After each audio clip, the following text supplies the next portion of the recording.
V Evropskem parlamentu na odboru za kmetijstvo smo danes glasovali o mojem predlogu, da bi zaustavili uveljavitev rabe imena teran tudi za hrvaško vino. Žal s predlogom nisem uspel, pridobil sem samo glasove Evropske ljudske stranke, ostali, nekateri so jih tudi obljubljali, so se v zadnjem trenutku premislili.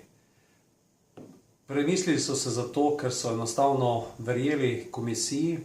da je to bilateralen spor in da imajo Hrvati, glede na zgodovinsko rabo imena teran, pravico do rabe tega imena tudi v bodoče. Žal se je pokazalo to, kar smo pričakovali, da se takšnega delegiranega akta enostavno ne da zaustaviti v Evropskem parlamentu, ampak bi bilo potrebno prej prepričati Evropsko komisijo. V tem nismo bili uspešni,